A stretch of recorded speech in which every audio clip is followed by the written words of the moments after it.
आपके अपने YouTube channel rock study class में आपका स्वागत है। आपका आज 14 दिसंबर को कक्षा 12वीं का भूगोल जियोग्राफी का पेपर है। लगातार मैं आपको तैयारी कराता रहा था, इसलिए दोस्तों मैंने पहले ही आपको क्या है 2 अंक की, 3 अंक की, 4 अंक की महत्वपूर्ण प्रश्न एकदम सिलेक्टेड बता दिए विद सॉल्यूशन के साथ।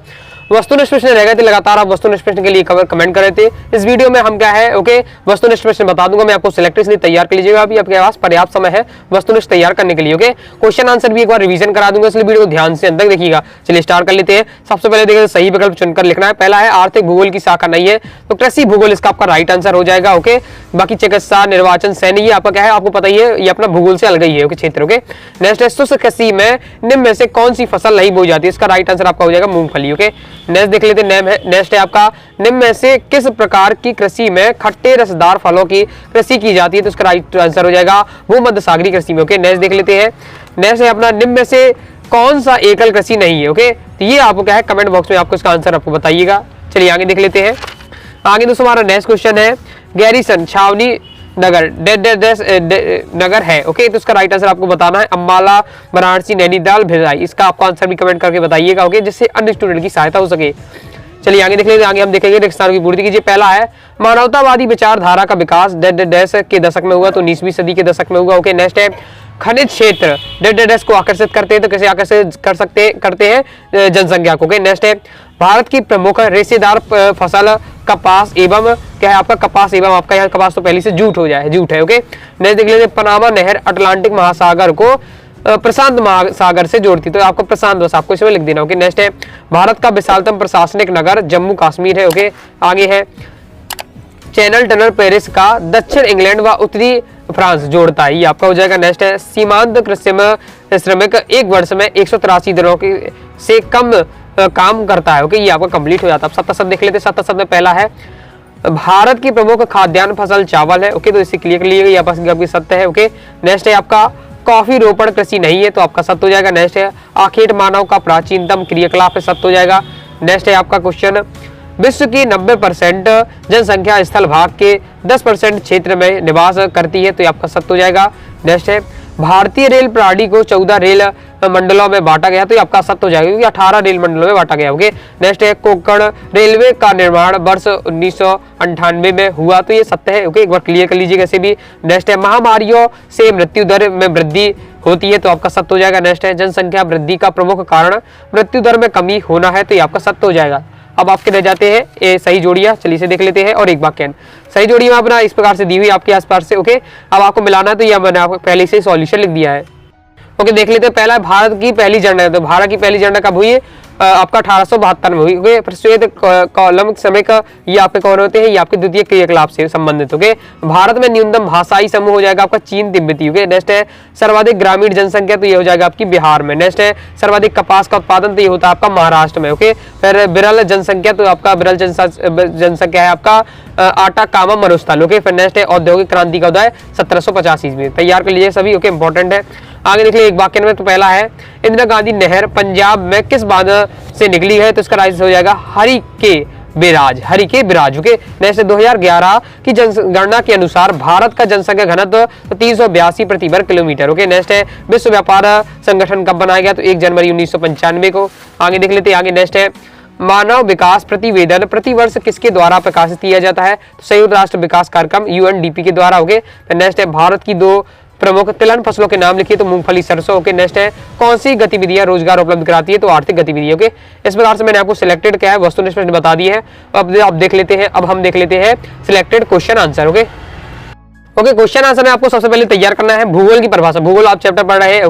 भूगोल की आपको परिभाषा याद होनी चाहिए, तो रेड जेल के अनुसार आप क्या है मानव भूगोल की परिभाषा याद कर लीजिएगा। त्रैमासिक में भी आया था। बताया था मैंने आपको, तो अभी आपका है मानव भूगोल की अच्छी से परिभाषा तैयार कर लीजिए रेड जेल के अनुसार, 1-2 वैज्ञानिक और अनुसार। आगे देख लीजिए। आगे आपको तैयार करना है रुको और जाओ। आपका है रुको और जाओ निश्चयवाद क्या है, ये आपको तैयार करना है। स्क्रीनशॉट इसका आप ले सकते हैं, ये आपका दिया हुआ है। रुको और जाओ निश्चितवाद का विचारधारा, ये आपका दिया हुआ। या फिर डायरेक्ट निश्चय बात के क्या है ये पूछे, या रुको और जाओ निश्चय बात पूछे, तो वही बाकी बात एक ही है, तो आपको तैयार करना है 2 नंबर के लिए। बहुत ही ज्यादा महत्वपूर्ण कंप्लीट होता है। चलिए दोस्तों आगे देख लेते हैं। आगे नेक्स्ट दोस्तों आपको तैयार करना है असंशोधित मृत्यु दर से क्या तात्पर्य है। असंशोधित मृत्यु दर ज्ञात करने का सूत्र लिखिए, तो ये आपका दिया हुआ है असंशोधित मृत्यु दर और उसका सूत्र। स्क्रीनशॉट आप ले लीजिए। तो ये अपना कंप्लीट हुआ था। आगे देख लेते हैं। आगे आप नॉर्मल तैयार कर लीजिएगा। मृत्यु दर क्या होती है, ओके, मृत्यु दर की सूत्र क्या होता है, ये आपको मृत्यु दर क्या होती है आपको तैयार करना है। मैं आपको अलग से सिलेक्टेड क्वेश्चन पूरा आपको लिख के रखा हूँ, ओके। चलिए आगे देख लेते हैं। आगे नेक्स्ट आपको लॉन्ग में तैयार करना है। विश्व की जनसंख्या के वितरण एवं घनत्व को प्रभावित करने वाले कोई 3 भौगोलिक कारणों का वर्णन कीजिए, ओके। बहुत ज्यादा इंपॉर्टेंट है भौगोलिक, इसमें आपको क्या है भौगोलिक कारण बस पूछे गए, तो भौगोलिक कारण बस आपको बताने, ओके। आपका आर्थिक कारण ही पूछे जा सकते हैं, तो उसमें आर्थिक कारण नहीं है तो आप अपने इसे तैयार कर लीजिएगा। इंपॉर्टेंट है आपका भौगोलिक और आर्थिक कारण। भौगोलिक कारण तो आपको पहले रट ही लेना है, ये आपका कंप्लीट हो जाता है, ओके। चलिए आगे देख लेते हैं। आगे दोस्तों आपको नेक्स्ट तैयार कर लेना है, बहुत ज्यादा आपका महत्वपूर्ण है। डेयरी कृषि की कोई 2 विशेषता लिखी। डेयरी फार्म या डेयरी कृषि की आपको क्या है विशेषताएं पूछी जाए तो आपको यही लिखना है, ओके।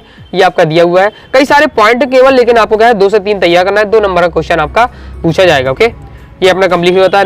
नेक्स्ट आपको तैयार करना है भूमध्य सागरीय कृषि की 2 विशेषताएं लिखी। बहुत ज्यादा इंपॉर्टेंट है भूमध्य सागरीय कृषि की विशेषता, जैसे कि हमने अभी पढ़ा है ऑब्जेक्ट में कि क्या है, यहाँ आपको विशेषता में पहले ही लिख सकते हैं कि ये क्या है खट्टे फलों की जो खेती करने के लिए क्या है ये अच्छी होती है, ओके। इस प्रकार से आपको लिखना है। चलिए आगे देख लेते हैं। इसकी विशेषता जरूर तैयार कर लीजिएगा, भूमध्य सागरीय की 2 विशेषता है।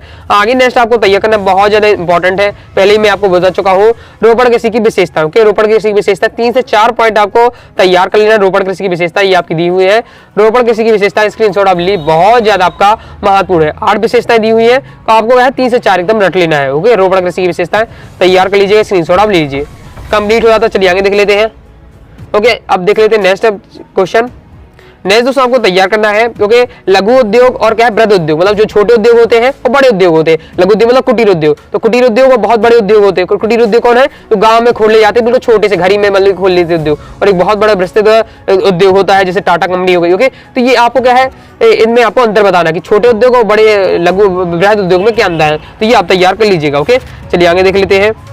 आगे देख लेते हैं, ओके। फिर मैप वाला आपको पता है आपका एक विश्व का मानचित्र आएगा, उसमें आपको कुछ दर्शाना पड़ेगा, और भारत का मानचित्र दोनों आएगा, विश्व का मानचित्र भी और भारत का मानचित्र भी, ओके। दोनों तैयार कर लिएगा। मेडागास्कर का आपको तैयार करना है, और बहुत सारी आपकी जल संधियां हैं उन्हें तैयार करिए। कौन देश कहाँ है ये आपको तैयार करना है, जल संधि तैयार करना है, वो आपसे पूछी जाएंगे, ओके। इस प्रकार से आपका दिया, मैं आपको पहले ही बता चुका हूँ। चलिए आगे देख लेते हैं। आगे दोस्तों आपको नेक्स्ट तैयार करना है नगरीय बस्तियों की विशेषता है, ग्रामीण बस्तियों की विशेषता है, ओके। त्रैमासिक में भी इंपॉर्टेंट था, मैंने आपको बताया था, अभी आपको तैयार करना है नगरीय बस्तियों की विशेषता और ग्रामीण बस्तियों की विशेषता, ओके। अब जो इसमें नहीं तो मैं आपको अलग से ऊपर लिख लेता हूँ, ओके। आगे देख लेते, तो आगे आपको तैयार करना है भारत में कृषि की प्रमुख 3 समस्याएं लिखी। बहुत ज्यादा महत्वपूर्ण है, पहले भी मैं आपको बता चुका हूँ। खास बात में पॉइंट वाइज पॉइंट दिए हुए, ओके।